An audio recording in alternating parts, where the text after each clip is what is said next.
très heureuse de vous retrouver, mesdames, messieurs. Bonsoir et bienvenue dans ce journal.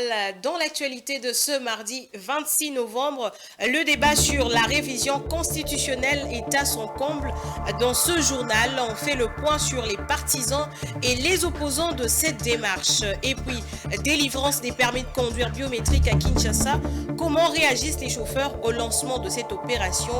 Vous suivrez également dans ce journal leur réaction au micro de Gigi Nende. Et à l'international, le Nigeria continue à faire face à d'énormes difficultés pour maintenir son secteur pétrolier. Ceci s'explique par une récente importation de 2 millions de barils de pétrole brut en provenance des USA.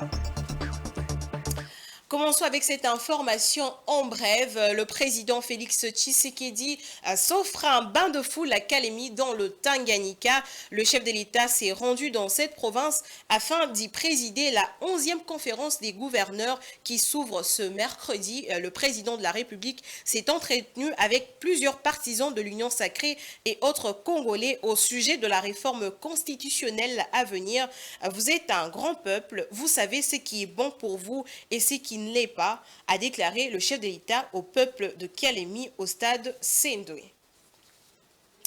Et en présence du chef de l'État, Kalemi va attirer l'attention nationale et internationale pendant quelques jours. Mais comment se présente cette ville? Carte postale de Kalemi avec Francine Moukeba et Domomat.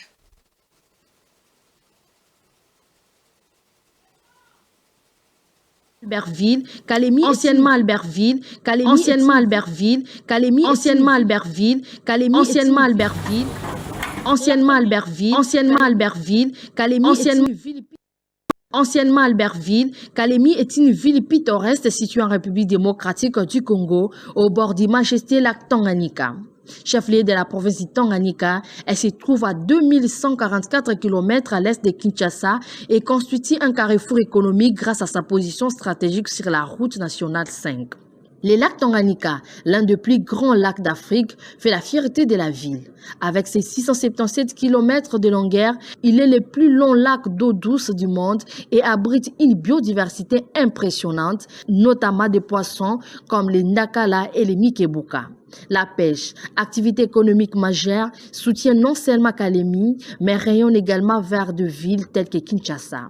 Kalemi est aussi réputée pour son littoral aménagé, avec des plages modernes comme celles de Kaimba et Kamko, où les visiteurs peuvent se détendre au bord de l'eau. Selon certains habitants, il est possible de laver et de chausser des vêtements, même de couleur blanche, et de les étaler sur la plage sans craindre qu'ils ne viennent sales. La ville est traversée par la rivière Lukunga, sur laquelle se trouvent deux ponts, dont le pont Lukunga moderne, récemment construit. Ces derniers, long de 120 km, facilitent les échanges entre les deux rives.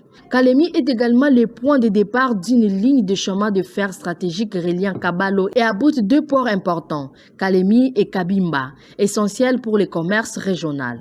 La ville connaît aujourd'hui une expansion urbaine souvent désordonnée, mais elle abrite de beaux bâtiments, dont certains sont historiques, comme les paroisses Albert et Victor, parmi les plus anciennes. Si la religion chrétienne est bien présente, l'islam occupe également une place de choix. Kalemi rend également hommage à son premier héros national en baptisant son plus grand boulevard du nord de Lumumba. Le boulevard Lumumba, qui loge les lacs jusqu'à l'aéroport, est l'une des principales artères de la ville. Grâce à sa position géographique, Kalemi accueille des populations de plusieurs pays de la RDC, notamment du Kasaï, du Kivu, du Maniema, ainsi que des habitants des pays voisins. La Tanzanie se trouve presque en face de Kalemi, séparée par le lac Tanganyika.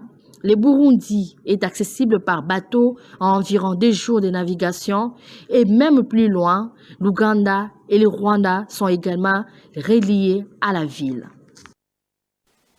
Et puis, la première ministre Judith Suminwa Tuluka a débuté son séjour de travail au Maroc en touchant le sol rabassien dimanche 24 novembre, le lundi 25 novembre 2024. Elle a visité l'ambassade de la République démocratique du Congo, accompagnée de l'ambassadeur Henri Mangaya. La visite a été marquée par une rencontre avec les diplomates congolais en poste au Maroc. Les discussions ont porté porté sur plusieurs questions liées à la coopération entre les deux pays ainsi que les conditions de travail des diplomates. Les détails dans cet élément. La première ministre Judith Suminwa a visité l'ambassade de la République démocratique du Congo au Maroc. Accompagnée de l'ambassadeur Henri Mangaya, elle a parcouru les différents compartiments de l'ambassade jusqu'à arriver dans le bureau de l'ambassadeur. Ces moments ont pris une dimension particulière et émouvante car ces bureaux avaient été occupés il y a près de 50 ans par Etienne Tshisekedi Wamulumba. La visite a été marquée par une rencontre avec les diplomates congolais en poste au Maroc. Les discussions ont porté sur plusieurs questions liées à la coopération entre les deux pays, ainsi que sur les conditions de travail des diplomates. Je tiens à remercier Madame la Première ministre parce que c'est pour la toute première fois que nous puissions recevoir au sein de nos locaux une haute personnalité en la personne de l'excellence Madame la Première ministre de notre pays. Nous la remercions sincèrement, infiniment pour cette marque de présence ici au sein de notre ambassade et en cela, nous lui sommes très reconnaissants pour nous avoir accordé la parole. Chaque diplomate s'est exprimé par rapport à ses ententes pour pouvoir améliorer les conditions de travail des diplomates mais aussi pour pouvoir améliorer les conditions sociales des diplomates en poste partout au sein de nos pays accréditaires où nous sommes. Avec une intention soutenue et déterminée, Judith Suminwa a écouté les préoccupations des diplomates et a rassuré l'Assemblée, comme le confirme Guelo Rizoba, deuxième conseiller en charge de la culture. Je suis très ravi parce que Son Excellence, Madame la Première ministre, a insisté auprès du membre du gouvernement qui sont présentement ici à Rabat et ici devant Son Excellence, Monsieur l'Ambassadeur, à ce que chaque diplomate puisse s'exprimer. Parce que quand on a eu à faire cet échange, il a voulu à ce que chacun puisse dire ce qu'il pense et ce qu'il pense de la diplomatie et nos difficultés, nos problèmes. Et ça, c'est quelque chose à féliciter. À l'issue de ces échanges, Judith Suminwa a exprimé son engagement ferme à améliorer la situation des diplomates à l'étranger. Elle a souligné qu'il s'agissait d'une priorité pour le chef de l'État et qu'il travaillait activement pour assurer le paiement à temps et un nouveau barème. Cette visite ne marque pas seulement un moment significatif d'engagement politique et social, mais elle incarne également une lueur d'espoir pour l'avenir des diplomates congolais. Restons toujours au Maroc, le partenariat stratégique, échange et développement économique du continent. Voilà ce qui a fait l'objet des discussions entre les chefs du gouvernement congolais et marocain ce mardi 26 novembre 2024 à Rabat, capitale du Maroc. Cette rencontre renforce le cadre de coopération bilatérale qui lie la République démocratique du Congo et le royaume chérifien depuis des lustres. Je vous propose de suivre la Première ministre.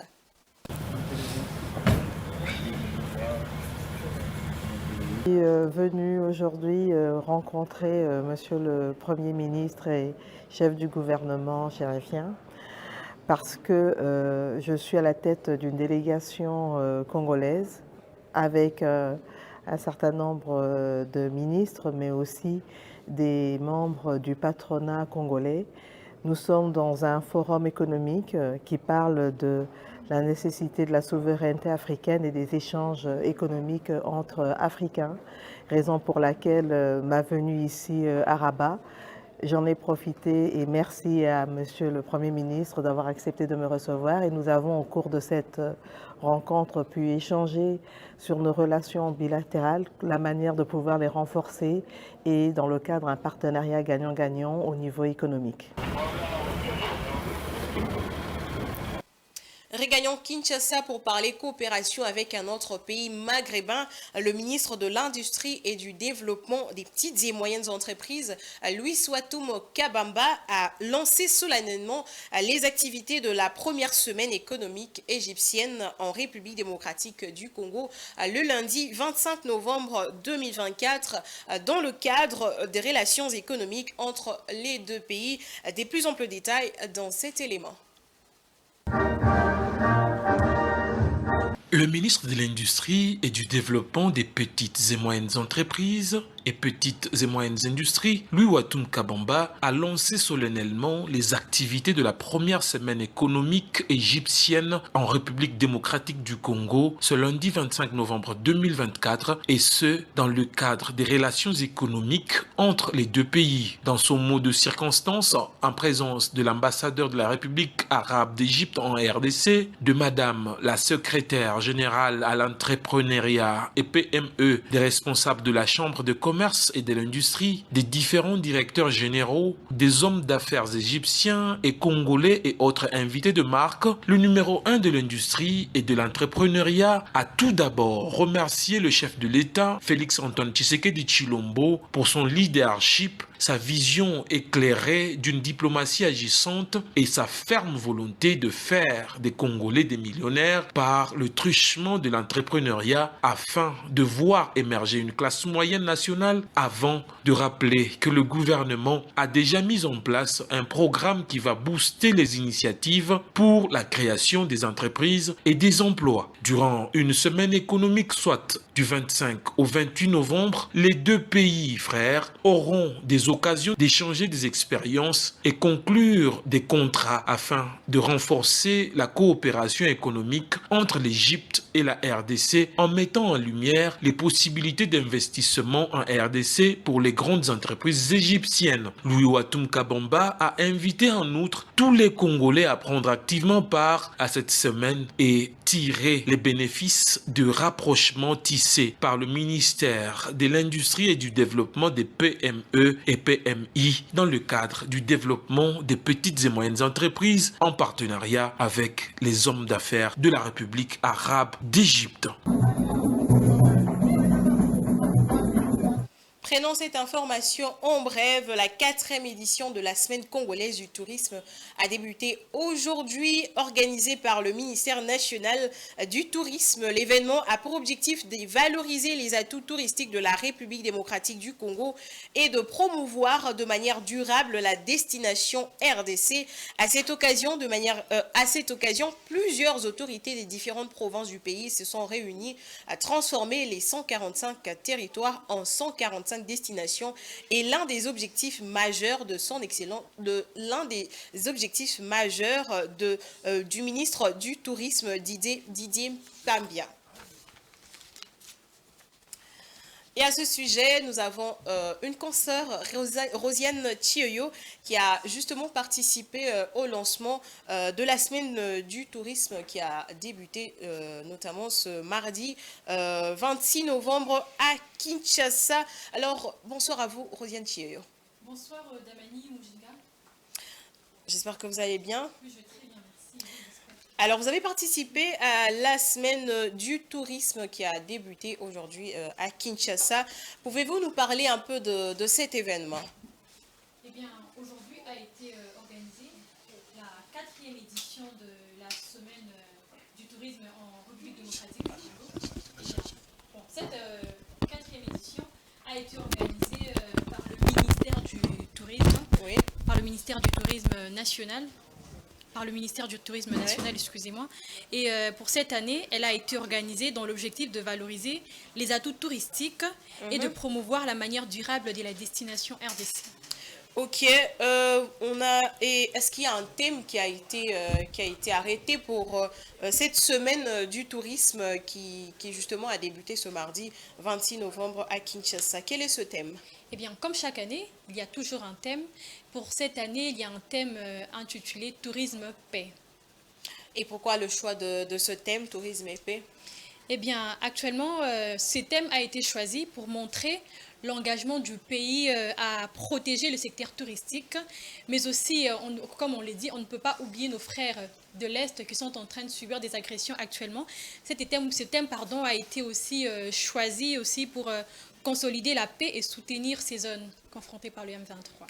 Voilà, je pense que c'était tout, Rosiane Chioyo. Est-ce que vous avez un dernier mot? Eh bien, le dernier mot à dire, c'est que cette initiative a été vraiment bien réfléchie parce que le tourisme ne pourra pas seulement nous attirer des touristes, mais peut aussi favoriser l'économie nationale. Parce que avec les potentiels que la République démocratique du Congo a actuellement, et si on recevait des visiteurs, ça serait un avantage parce que ça va pousser beaucoup de personnes à pouvoir investir et cela va booster notre économie nationale et ça va promouvoir cette économie. Merci. Voilà, il faudrait investir dans le tourisme pour booster l'économie nationale. Merci à vous, Rosiane Chioyo. Merci, Damani Mujinga. Poursuivons avec l'actualité en parlant politique, mieux de la révision constitutionnelle. Il nous faut une constitution de développement et ainsi tourner la page de cette constitution à des belligérants. C'est le point de vue de Dadi Saleh, professeur et analyste politique. Il a par contre que malgré cette évidence, la réforme constitutionnelle n'est pas une priorité devant l'urgence sécuritaire. Selon ce professeur, le pays devrait d'abord se concentrer sur l'urgence de la guerre dans le Kivu et en Ituri au lieu de se diviser sur la question de la Constitution. Dadi Saleh a été interrogé par Patrick Ilunga.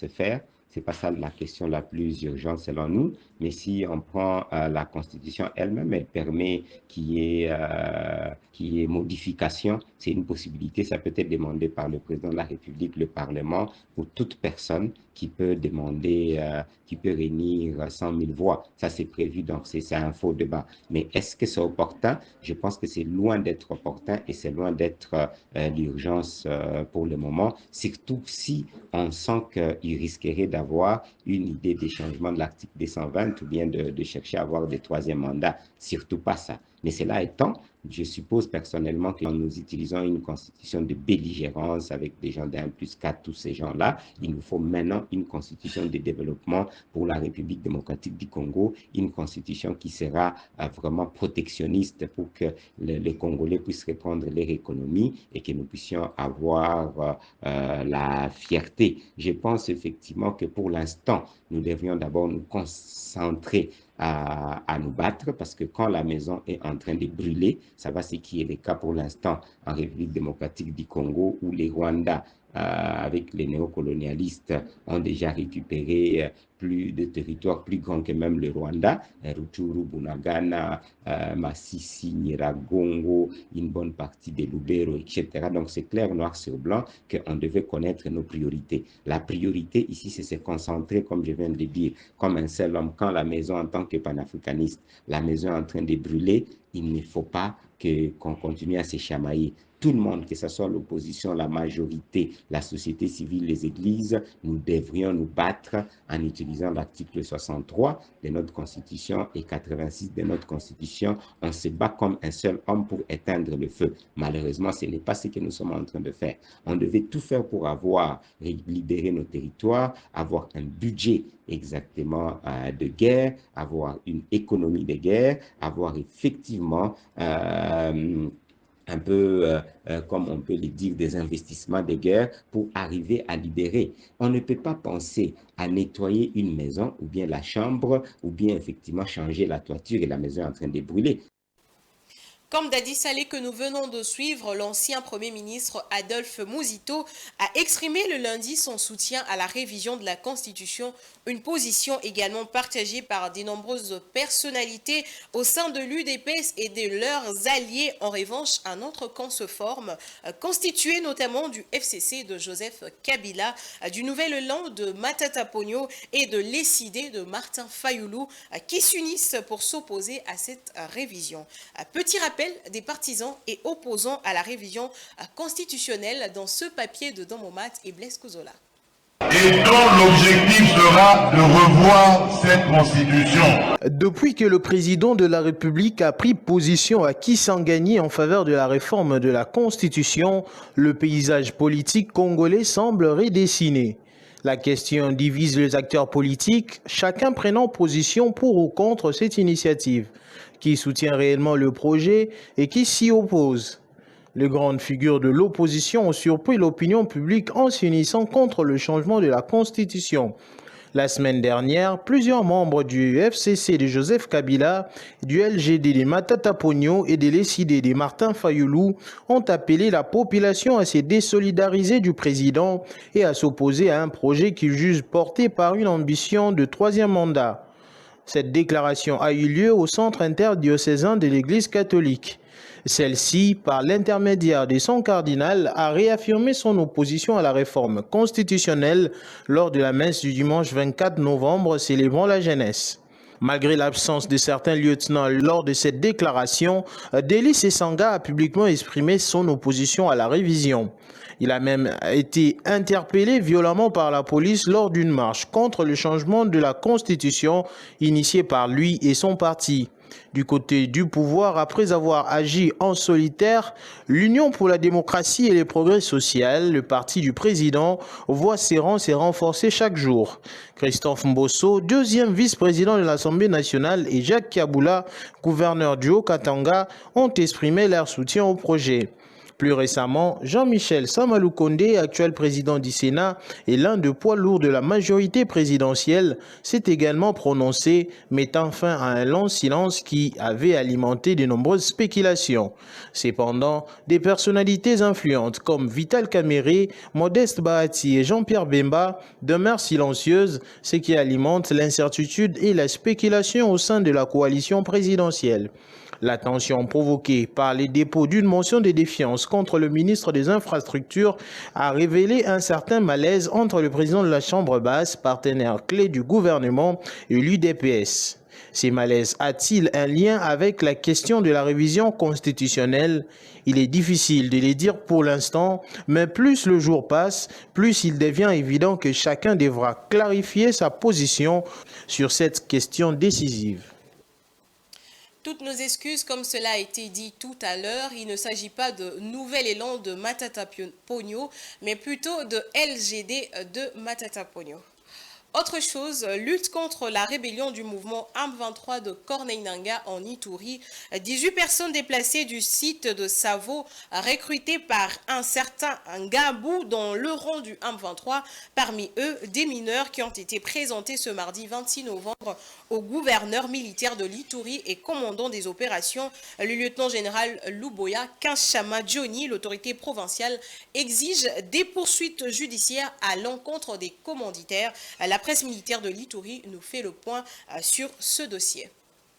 Les forces de défense et de sécurité viennent de stopper net l'aventure de l'AFC M23 en Ituri. Au total, 18 personnes déplacées du site plein Savo en chefferie de Bahema Badjiri en territoire de Djougou ont été interceptées le 5 novembre courant à la frontière congolo-rwandaise lorsqu'ils s'apprêtaient à rejoindre le centre d'entraînement du M23 dans le Nord Kivu, a dit le commissaire provincial de la PNC en Ituri, le commissaire divisionnaire Ngoï Sengelo Akio. Ils ont été recrutés par monsieur du nom de Ngabou pour rejoindre l'AFC bar M23, l'entreprise criminelle pour toujours déstabiliser l'Ituri, déstabiliser la République démocratique du Congo. Cette arrestation confirme davantage la détermination du gouvernement de la République à défendre son intégrité territoriale, indique le gouverneur militaire et commandant des opérations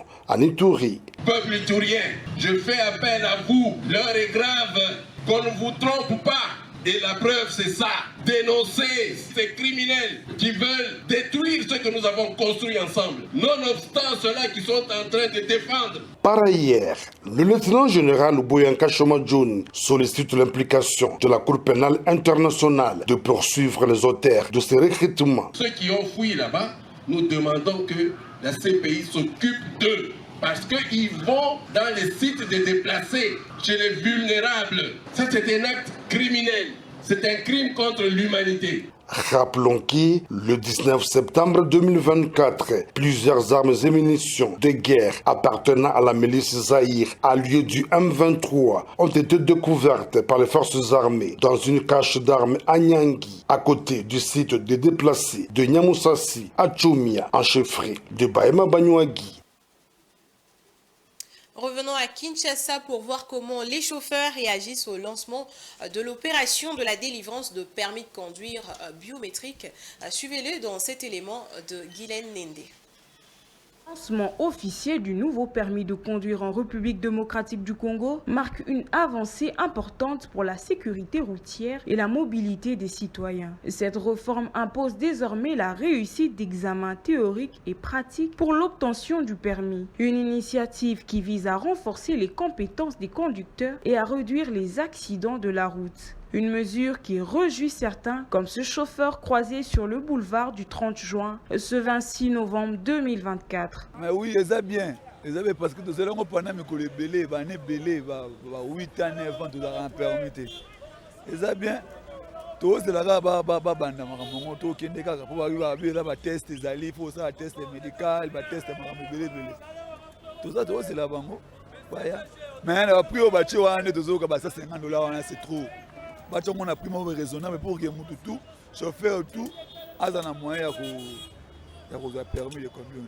Pour d'autres, l'enthousiasme est plus mesuré, bien qu'ils saluent l'initiative. Certains restent curieux de savoir si ces mesures seront effectivement appliquées, tout en plaidant pour un tarif abordable pour tous. Il convient de rappeler qu'en septembre 2024, le gouvernement congolais, par le biais du ministère des Transports dirigé par José Makila Soumanda, avait suspendu l'octroi des permis de conduire. Le problème, il y a permis de conduite, il y a besoin de conduite. On a permis, surtout permis dans le la biche, permis. Conduite dans les permis, c'est-à-dire qu'il y a un camion. Donc, permis aux gens, on a conduite. Et là, il y a besoin de saigner dans le bateau, bien voir au personnel permis. Ok, on teste, on mérite, na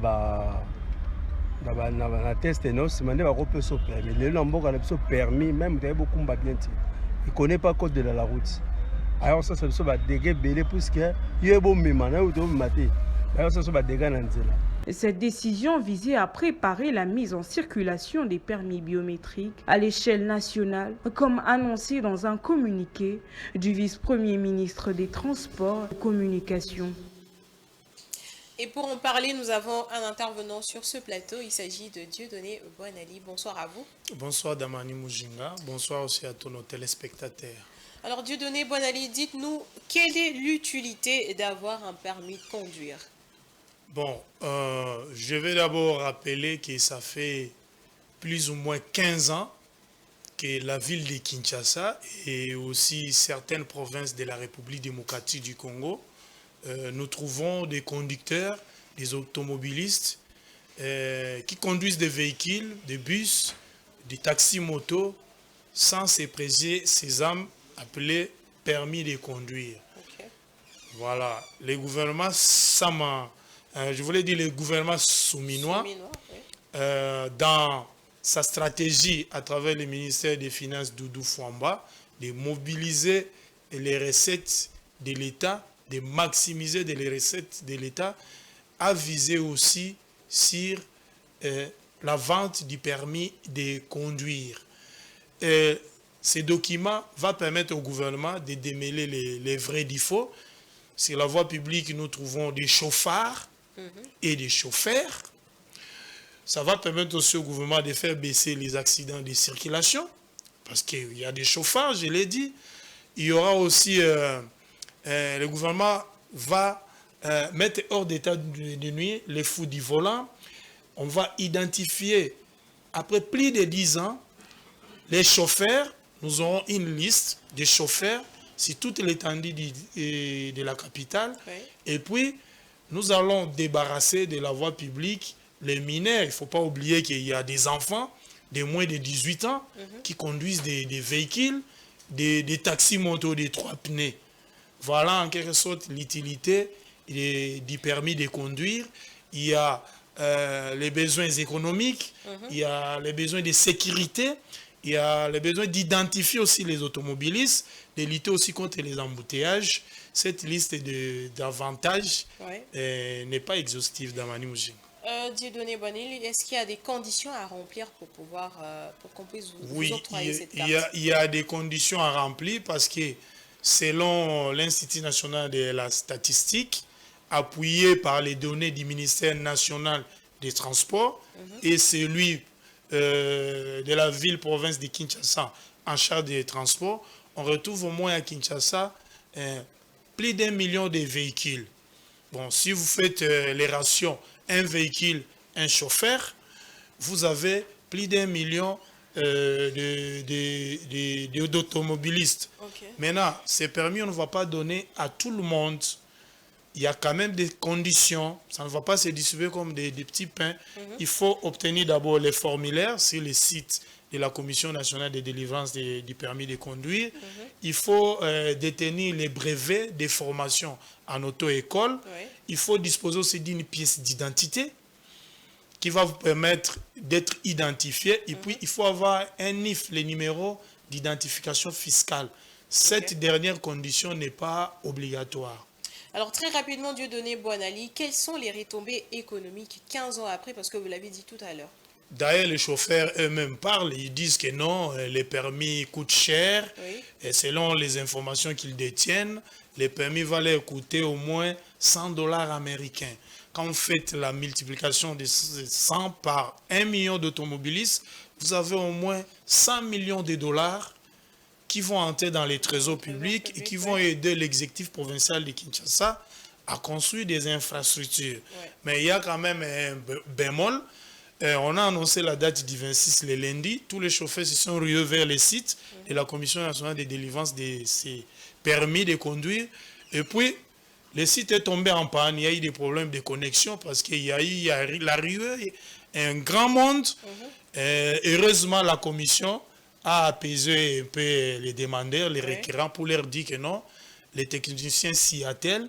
D'un moment à l'autre, ils vont relancer l'opération. Mais nous espérons dans Mani Mouzinga que ça ne va pas se terminer comme la carte nationale d'identité, où on a vu les services spécialisés remettre la carte au chef de l'État, et puis nous autres, les Congolais, le reste du monde, on n'a pas reçu cette carte jusqu'aujourd'hui. Aux dernières nouvelles, le vice-premier ministre en charge des transports, Jean-Pierre Bemba, a été la première personne à qui on a remis les permis de conduire. Le permis de conduire, oui. Voilà. Ce que voilà. Merci à vous, Dieudonné Boanali. Merci aussi à vous pour l'invitation. Parlons sport à présent. À quelques heures du début de la 26e édition de la Coupe d'Afrique des Nations Handball Senior Dames, Kinshasa est prête pour accueillir ses hôtes. Les Léopards Dames sont également prêtes à aborder la compétition chez elles. Plus de détails avec Descouzola. La République démocratique du Congo accueille la 26e édition de la Coupe d'Afrique des Nations de handball féminin senior qui se déroulera du 27 novembre au 7 décembre 2024. Cette compétition se tiendra au gymnase du Stade de Martyrs à Kinshasa et réunira 12 équipes africaines en quête du titre continental. À quelques heures du début de cette compétition, les Léopards Handball sont prêts à aborder le tournoi. On a fait une bonne préparation. On a fait une très bonne préparation. Moi, depuis un an que j'ai repris l'équipe, on a bien progressé. Le groupe est plutôt bon. La préparation a été hyper positive. Voilà, là, on commence à découvrir le contexte un petit peu. On découvre là où on va jouer. On a eu un petit peu d'ambiance hier soir sur le match de préparation. Voilà, on commence à s'imprégner du contexte. Mais je pense que voilà, on a fait une belle préparation. Les filles sont prêtes. Maintenant, il n'y a plus qu'à le montrer sur la compétition. On vous rassure, on va tout faire pour gagner les matchs. On va tout faire pour atteindre le dernier carré final. Mais on a besoin de vous. Donc, Boya et Bélé. Déjà, toza un message kaka moko tout peuple congolais nyoso ya simana biso. Toza besoin na ba prière na bango, soutien na bango. Soki bomoni nini bache entrée gratuit pour baya ebele, baya ko soutenir biso. Signalons que la première édition de la CAN Senior Dames s'est déroulée en Tunisie en 1974 et a été remportée par la Tunisie. La dernière édition, c'est-à-dire la 25e, a été disputée à Dakar au Sénégal du 9 au 19 novembre 2022 et a été remportée par l'Angola. Par conséquent, seuls 5 pays ont pu remporter ces trophées tant convoités en 25 éditions. L'Angola a remporté presque tous les trophées. Les perles tenantes du titre seront certainement les favorites pour leur propre succession. Le Congo se classe en deuxième position avec 4 coupes, suivi de la Tunisie avec 3 titres, la Côte d'Ivoire avec 2 trophées et le Nigeria avec un seul titre arrive en 5e position. Après avoir manqué l'édition précédente à domicile, les Lions du Sénégal, qui n'ont jamais remporté la CAN, chercheront à se hisser sur le toit de l'Afrique pour inscrire leur nom sur le palmarès des nations qui ont eu à remporter ces titres. Les quarts de finale se dérouleront le 4 décembre 2024 entre les 8 équipes qualifiées. Cependant, les 4 demi-finalistes vont directement se qualifier pour la prochaine Coupe du Monde féminine qui sera organisée conjointement par l'Allemagne et les Pays-Bas du 27 novembre au 14 décembre 2025. 32 pays participeront à cette épreuve.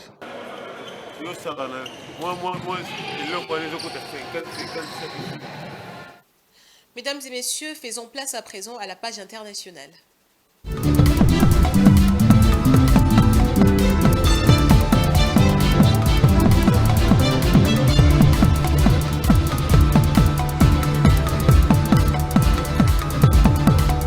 Au Nigeria, la raffinerie Dangote a récemment importé 2 millions de barils de pétrole brut en provenance des États-Unis en raison d'un déficit d'approvisionnement en brut nigérian. Cette situation met en lumière les difficultés persistantes du secteur pétrolier du Nigeria malgré les efforts du gouvernement pour renforcer l'autosuffisance énergétique du pays. Suivez. Alors que la raffinerie du groupe Dangote au Nigeria avait modifié sa politique d'approvisionnement en pétrole brut depuis août 2024, suite à l'autorisation donnée à la raffinerie par le gouvernement nigérien d'acheter en naira le brut dont elle a besoin pour fonctionner, la raffinerie a dû retourner vers l'importation de brut de l'étranger. Selon Bloomberg, le groupe a acheté environ 2 millions de barils de brut auprès des États-Unis avec une livraison prévue au mois de décembre 2024. La raffinerie Dangote fait face à des difficultés d'approvisionnement en brut nigérien malgré un engagement formel du gouvernement nigérien pour soutenir ses opérations. En 2023, la Compagnie nationale du pétrole de Nigeria avait promis de fournir jusqu'à 400 000 barils de pétrole brut par jour à la raffinerie Dangote. Les défis auxquels pourrait être confronté Dangote ne sont pas d'ordre financier ni d'ordre infrastructurel. Il s'agit plutôt pour lui des risques liés au fait que les 10 fournisseurs locaux ne soient pas en mesure de lui donner les cargaisons pour son activité. Et le deuxième grand défi, c'est celui de pouvoir trouver le marché assez intéressant pour écouler sa production. Selon la direction de la raffinerie Dangote, ne livre même pas les minimums de 385 000 barils sur le besoin de 650 000 barils par jour. L'approvisionnement irrégulier en brut nigérien continue de nuire à la stabilité du secteur pétrolier du pays, mettant en lumière les défis structurels qui minent l'efficacité et la compétitivité de cette industrie, pourtant cruciale pour l'économie nationale. Une autre manière de vous informer, mesdames et messieurs, c'est avec la revue de presse. Faisons place à présent à la revue de presse, commentaires et sélection de Dans mon mat.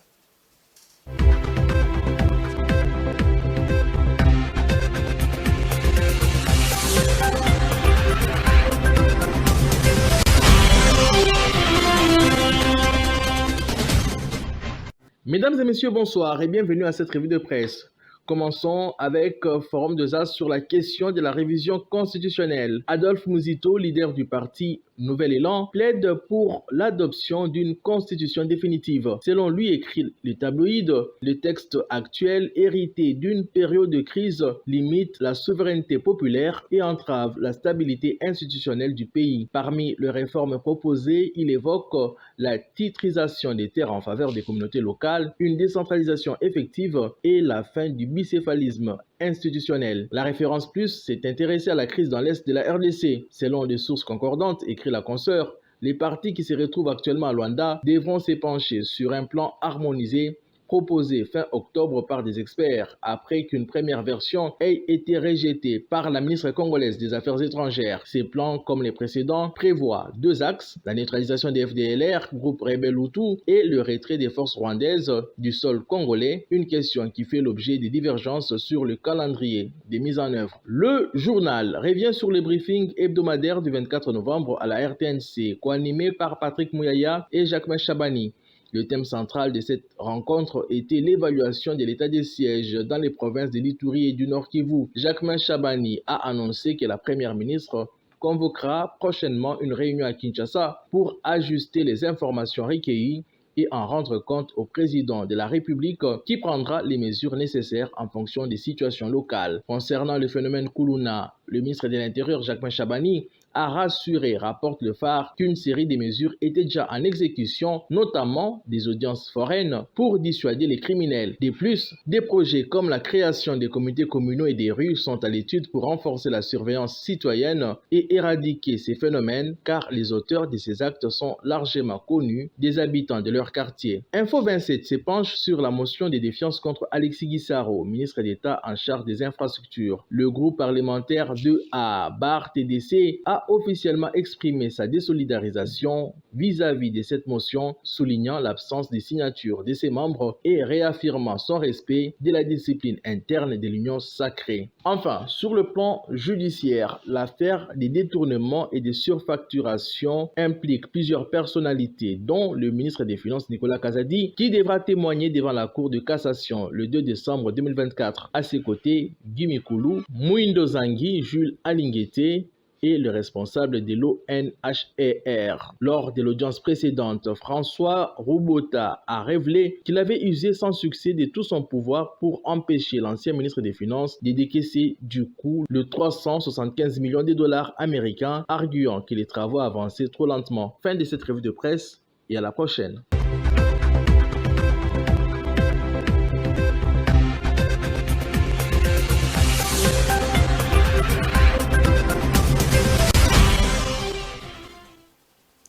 C'est ainsi que ce journal se termine, mesdames et messieurs. Place au rappel des titres.